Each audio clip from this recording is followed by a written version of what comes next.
let's look another verse of the Bible talking about witchcraft, and you will understand why the continent cannot move forward. Because witchcraft is a real problem for Africa. And we are using witchcraft. Leviticus 19:31. Do not turn to mediums or seek out spiritists, for you will be defiled by them. I am the Lord your God. I will set my face against anyone who turns to medium and spiritists to prostitute themselves by following them, and I will cut them off from their people. That is very deep, huh? Revelation 18:23. People, by your magic spell, all the nations were led astray. It just tell you that we have to stop witchcraft in Africa, because I see that the witchcraft that Africans are doing is very selfish. It's never about other people. It's about fulfilling our own satisfaction, our own power. I don't see that Africans, we are compassionate. We don't have compassion at all. We don't have compassion at all. And sad is, I see that with time, instead of changing the way we are more and more comfortable in the worst. I don't know how to say that. There is something wrong somewhere. But really, witchcraft is one of the things that really is a major issue in Africa. Please spare me the word that you say, oh yeah, there are many churches. Yeah, they can do nothing. But witchcraft is not a joke.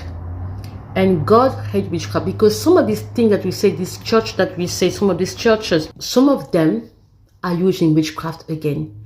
Just to tell you that witchcraft is wrong. And it's not going to help you continue. They cannot, if witchcraft was good, why Africa is still going backward? Why are we we are in 2025. I don't see anything that show me that we are moving forward.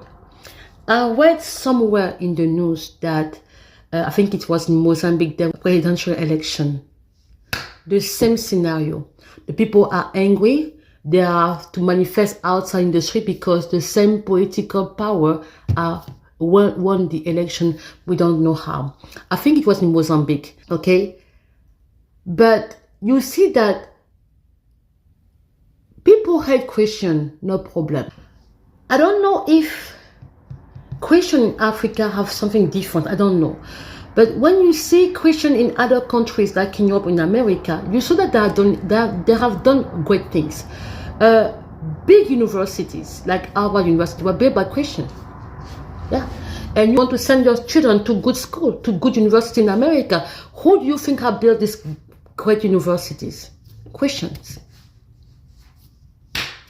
Christians have done Christians have done so many great things in America, even in Europe. That's why that's why today we benefit from their work and from their faith. When you go to these countries, you see we are pleased to live in their countries. You think it just happened anyhow?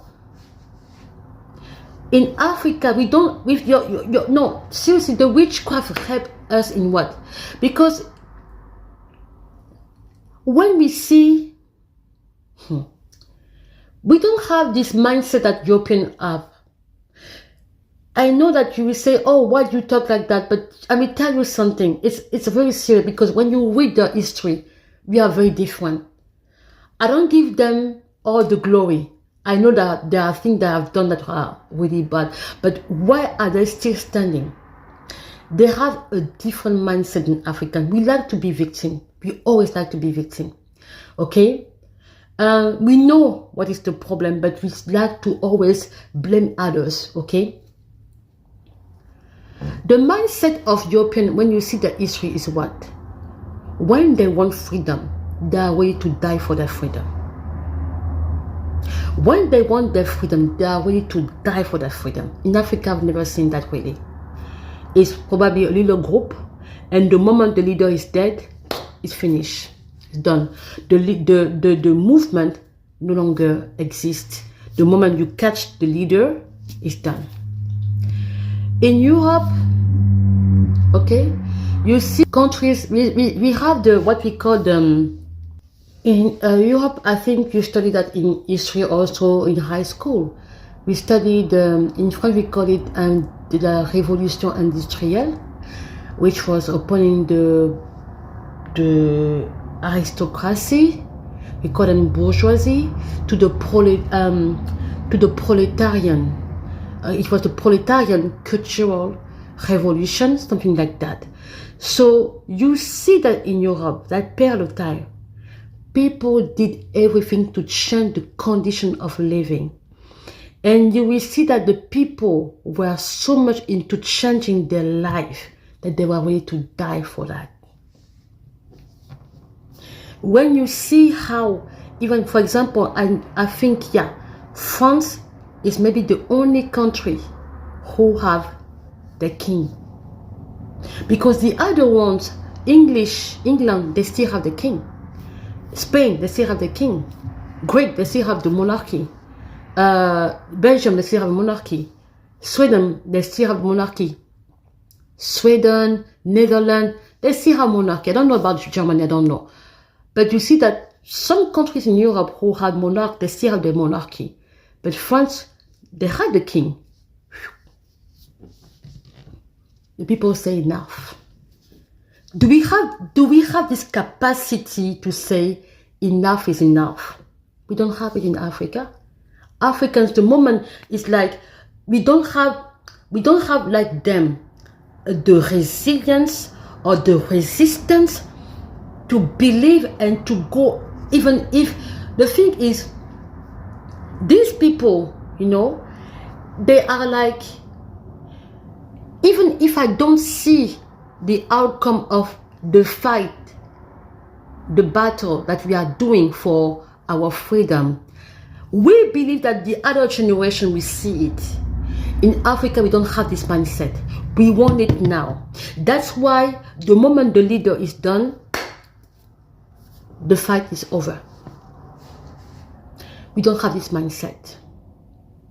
No. And we are so ignorant of so many levels that anybody can come and teach us anything and we believe in it. I truly believe that we have a lot of work to do. We are in 2025. We don't have this mindset yet. We are still struggling because the problem is no longer Europe. It's no longer them, it's ourselves, the problem. I'm telling you, the problem of Africa is Africans themselves. Because the moment we will decide that enough is enough, it will be enough. But because we are still juggle with the same situation and we are okay with it, that's why we are still living in the same situation. It shows you how our heart is not good at some point. Because, no, because we are lying to ourselves that, oh, because we suffer, so God will give us direct access to heaven. It's a lie. It's a lie. You know the heart? God look at the heart. Even with each other, we have no compassion. The white people themselves come to invest, and even the white people, I talked to a friend of mine who has an NGO, even giving. I read yesterday that Elon Musk is one of them, he gives a lot of money. I know people will say, yeah, but in America, when you are, yeah, but it takes a lot to give money to charities. I didn't know that Elon Musk was giving that much of money for charities. I didn't know that. Give me how many Africans are giving for charities. Like they have money because we like to brag about our brand. Okay, we are always wearing big brand, no problem. But how many give in charity? How many invest in charities? Even to the small level. I have a friend, he has an NGO. He told me that Africans barely give. There are people from Europe who are giving and who are giving for clean water in African villages. In my video also you see the people who are giving the most for our NGOs, organizations, are white Americans the most.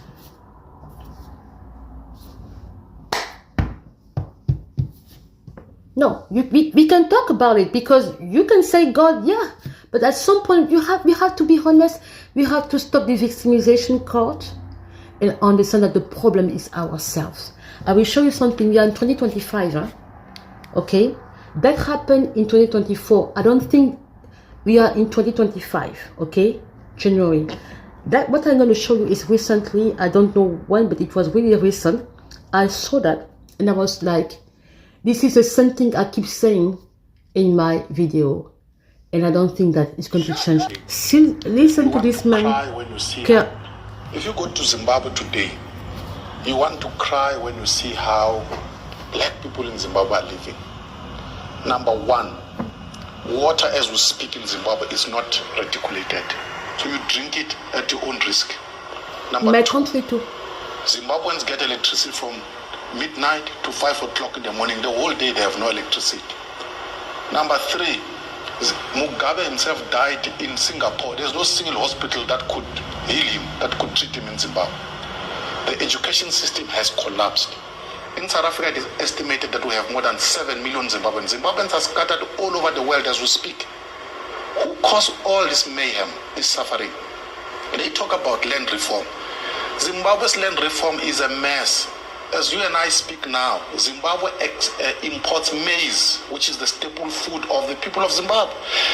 The country cannot produce food for itself.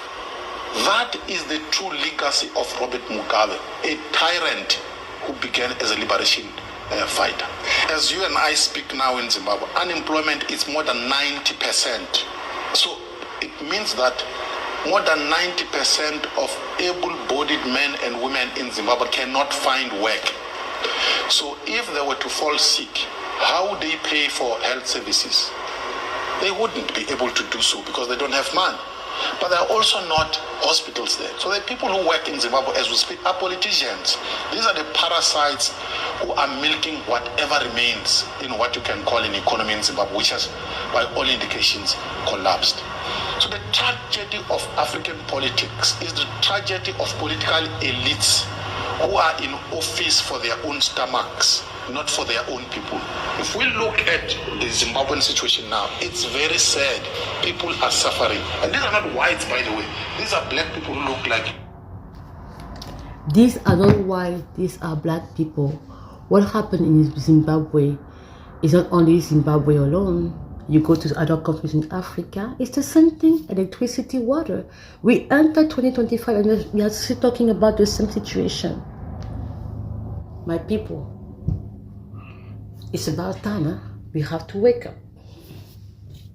I said earlier that when in Europe, they want the change. Like, even if they don't see the change now, they think for the previous generation and then we fight for the next generation. You don't have to see the fruits now, but it has to change. But when you read Africans talking to each other, the division is real. I don't know what's going to happen, huh? How long it's going to take for us to be free, really. That's why, you know, Europeans are looking at us and they say they're like kids. They're not ready for their freedom. We are going to teach them how to live. That's the problem. Africa, we still have a lot of work. What he said is not only in Zimbabwe, it's in many countries in Africa. Come and deny what he says. Come and deny. And by the way, what I read is Zimbabwean are the people in Africa who have the most education degrees. They can actually add degrees like that. It means that these people are highly educated. What happened? No job. So people can do what? They'll be leaving the country. What do you expect? To stay there for the same elite to eat, to do whatever they want? Stop blaming the colonizer every day.